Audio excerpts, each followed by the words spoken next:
Hope everybody is having a good Sunday.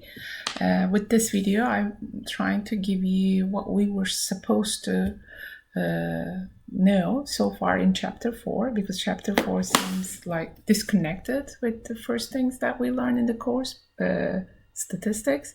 So we collect data, organize data, summarize data. That was statistics. Now we went to the other end, which is probability. Now we're going to connect them. There's a great connection, definitely a connection between these two subjects.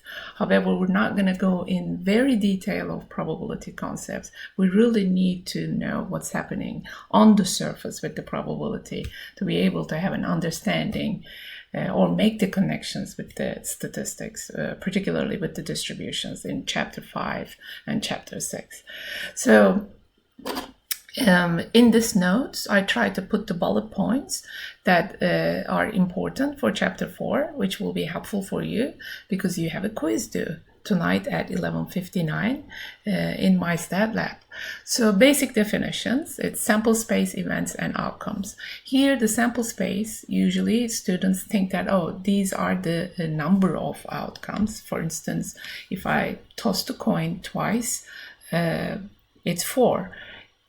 4 is the number of outcomes, possible outcomes, but it's not the sample space. Sample space, if you toss the coin twice, it could be tail-tail, it could be head-head, it could be tail-head or head-tail. So the sample space is writing those TT, HH, TH, and HTs. Number of outcomes is 4. So they are two different things. So types of probability, theoretical and empirical is our focus. Subjective is not, because we do science. So theoretical probability, that is chapter 4. Empirical probability, we will be seeing it in chapter 6. Okay, so keep that in mind. Keep this moment in the video in mind.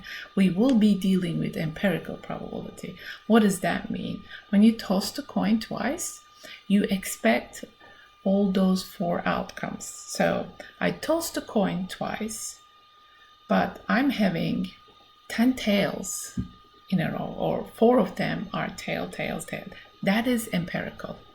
Theoretically, we expect that it will happen in tail, tail, head, head, head, tail, and tail, head. This is in theory, but does it happen that way? No, that's empirical probability. Okay, properties of probability, probabilistic events. So dependent and independent. So dependent means that if one event is happening and the happening of the other event depends on that. It's like a sequence sometimes. For instance, think about that. You being late to class and my car broken. So these two are independent events, right? Logically. The other thing, being tested positive for a disease and having the disease. These are dependent events. And we need to show this dependence and independence not only logically, as we're discussing it right now. There's a mathematical way of showing it. It's on the PowerPoint. Mutually exclusive. It means that happening at the same time, which is related with the Venn diagrams. Having a Toyota and color red. It can happen at the same time. There's an intersection, right? Or playing basketball and playing football. It can happen at the same time. But if you think about it, like being a student and a teacher at the same school, no, it's not a good example. Let's think about being a cat and dog. You can't have 2 species at the same time. That's not mutually exclusive. They are disjoint.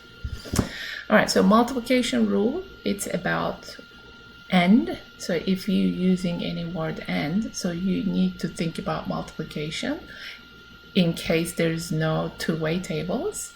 Addition rule, it's or. This event and this event is happening, so you need to add them. And then there's fundamental principles of probability. So on my handwriting here, I put some notes that is going to help you along the way. First one is the probability of an event should be between 0 and 1. So if you're finding a probability and you're ending up with a negative number, you need to warn yourself. Stop, lay back and think what you've done wrong. Or if you're finding a probability greater than 1, a value, so again, stop thinking, what did I do wrong? The other thing is that number 2, the complementary events. So event is happening, probability of A, an event is not happening, which is A complementary. Or sometimes we can show it, I guess, in some notations like this, with a bar on the A. It's the same thing. So it needs to add 1. Happening and not happening should be, when we add them, should be equal to 1. It will be helpful for you for this corollary. Okay, so this is an important thing that probably you're going to see it in your quiz questions, and there were a lot in the homework questions. So if you're looking for a probability of event happening at least 1, it is exactly the same of finding 1 minus probability of event happening not at all. Okay, and the last one is probability of A given B. It's the probability of their intersection, and then whatever the second event you're having here, that goes on the denominator. So there are good examples on the PowerPoint slides for all these 3 points, and there are good Lambda problems. Lambda answers are posted there. So let me know if you have any questions or comments. Probability is not everyone's favorite subject, so you're not alone. But I'm here. Just don't hesitate to email me. I'll reach you back. Reach me and I'll reach you back. Take care.